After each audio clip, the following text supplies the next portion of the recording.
Ya baik, terima kasih Anda kembali lagi bersama kami di segmen terakhir UT hadir untuk Anda.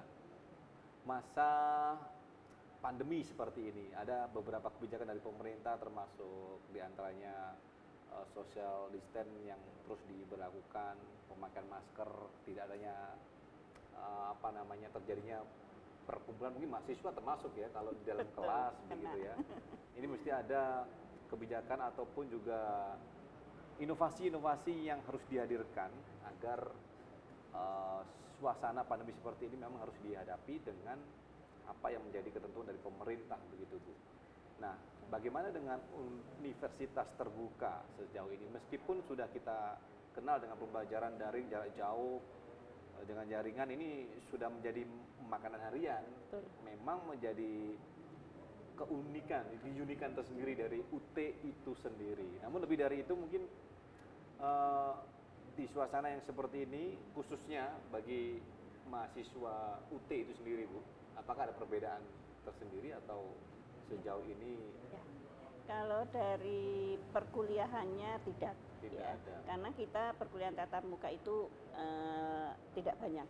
Yang banyak adalah pembelajaran melalui daring tadi ya, melalui online. Jadi kalau perkuliahannya nggak masalah. Jadi begitu kemarin ada ketentuan tidak boleh berkumpul, ada social distancing, kita nggak masalah. Kita sudah menggunakan teknologi gitu ya. Hanya untuk ujian, karena kita ujiannya itu masih cenderung menggunakan yang tertulis ya, yang online-nya belum banyak. Nah ini yang kita adaptasi menjadi dengan tugas mata kuliah gitu ya. Tapi sekarang ujian online pun sedang kita selenggarakan sekarang itu ya, hanya satu ruang yang biasanya 20 orang kita isi 10 orang gitu ya. Jadi ujian masih tetap berlangsung untuk yang mengambil ujian online gitu ya. Nah besok itu yang untuk wisuda pasti kita akan virtual. Tapi secara keseluruhan kita sangat siap ya, sangat siap. Artinya seperti kemarin begitu ada instruksi dari pusat, kita harus begini, kita koordinasinya cepat. Ya, kita koordinasi cepat sehingga semuanya terselenggara sesuai tepat waktu sebagaimana jadwal yang ada gitu. Jadi kita nggak terlalu banyak penyesuaian. Termasuk dengan tadi masa sekarang ini adalah ujian ya secara online. Tapi kalau pendaftaran dan lain sebagainya sudah kita dari pendaftaran sudah online gitu ya, pembelajaran sudah online, bahan ajarnya juga sudah digital gitu kalau ya. Kalau wisudanya sesekali virtual online juga Nah, masalah. Iya, jadi dengan pandemi ini yang tadi saya katakan bahwa UT menjadi sempurna cyber university-nya karena dari hulu sampai hilir itu semuanya sudah secara online atau virtual. Iya. Tapi mungkin sebagian dari orang tua ini ya, masyarakat mewakili anak-anaknya masih banyak yang datang ke kampus Bu untuk melihat hasilnya dan lain sebagainya begitu, atau justru mahasiswanya sendiri? Enggak. Jadi kalau yang datang ke kampus itu adalah mahasiswa baru ya, yang mau mendaftar gitu ya. Tapi kalau yang sudah mahasiswa kita istilahkan ongoing ya, mahasiswa lama itu ketika registrasi sudah menggunakan aplikasi gitu ya. Tapi yang mahasiswa baru itu artinya masyarakat kan yang baru mau daftar, itu memang masih cenderung datang ke kantor. Mungkin ya bertanya langsung ya, atau bagaimana? Bertanya langsung atau lebih marem kalau langsung daftarnya begitu gitu ya. Karena mereka kan barangkali memang belum bersentuhan dengan teknologi. Ya kalau sudah jadi mahasiswa UT, apalagi kalau sudah semester 3, sudah lewat 1 tahun, ini inisiasinya 1 tahun Mas. 1 tahun untuk mengenal teknologi. Mahasiswa UT itu seperti itu. Itu 1 tahun mereka sudah bisa melakukan semuanya dengan teknologi.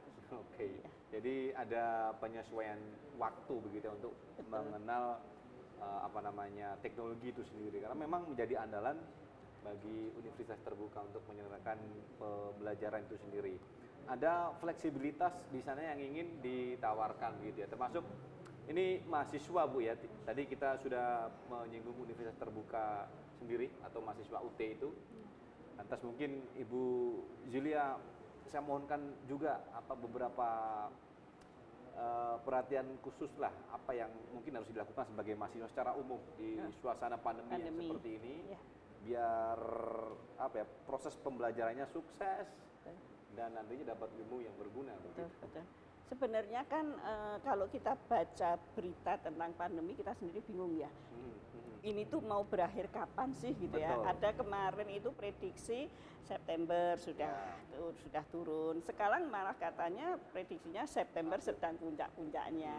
Ada yang bilang 2 tahun, ada yang bilang 4 tahun karena vaksin itu sendiri paling cepat ditemukan 4 tahun gitu ya.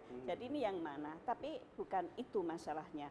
Yang harus kita pahami adalah bahwa pandemi ini masih akan berlangsung dan kita masih harus mengandalkan pembelajaran seperti yang sekarang dilakukan dengan daring.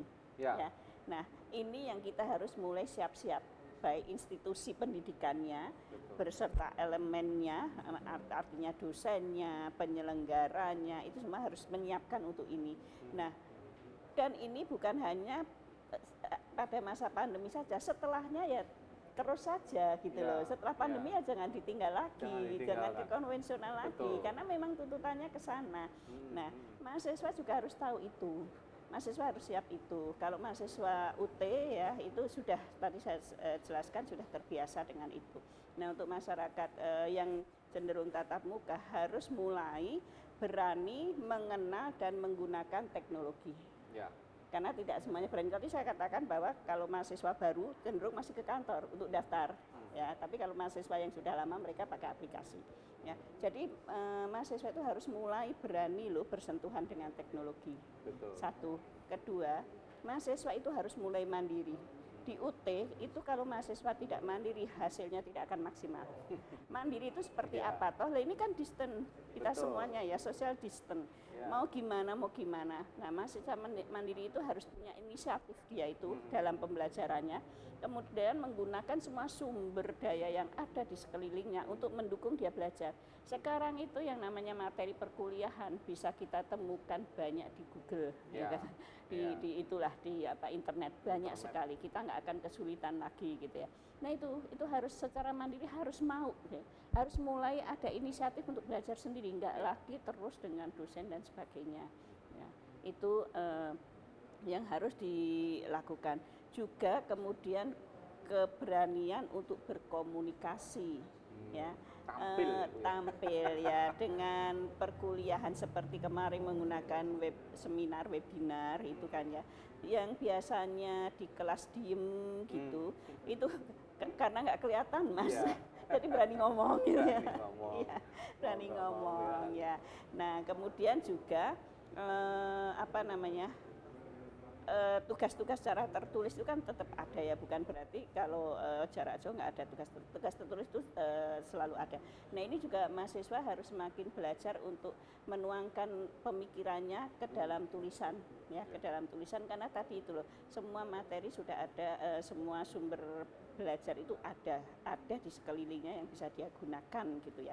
Nah dengan begitu tidak semuanya itu harus face to face gitu ya, ujian face to face nggak harus begitu, ujian uraian dengan bisa menuangkan pikirannya di dalam tulisan itu lebih bagus. Jadi seperti itu ya, mahasiswa harus terutama tadi yang dua, berani bersentuhan dengan teknologi, kedua mandiri, ini yang harus.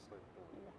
Jadi mahasiswa mungkin juga orang tua ya. Betul. Berarti anak saya harus dikondisikan ini, kenal atau menjadi orang yang tidak gaptek begitu ya, kenal dengan teknologi dan juga berani untuk mawas diri tadi Ibu ya. Betul, mandiri. Yaitu dengan wujudnya disiplin, kalau ini waktunya belajar ya baca, waktunya kerja juga kerja Bu ya, jangan bolak-balik begitu. Iya. Dan belajar bisa di mana saja loh Mas, jadi waktunya lagi ngopi bolehlah buka-buka sebentar gitu ya, kan bahan ajar digital ada di dalam smartphone. Semuanya, nggak harus bawa buku ya. Nggak, smartphone aja Mas, kemana-mana semuanya ada. Sudah completely di situ. Komplit ada di situ. Baik, luar biasa Ibu Julia, terima kasih atas waktunya.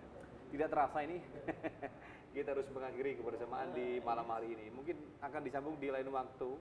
Dan kalaupun ada pertanyaan dan lain sebagainya, silakan disimpan dulu. Suatu saat mungkin bisa bertemu lagi dengan Ibu Julia selaku Direktur dari Universitas Terbuka Surakarta. Saya Hendri Santoso, terima kasih sudah hadir bersama kami di UT Hadir untuk Anda. TA TV masa kini dan tetap berbudaya. Sampai jumpa.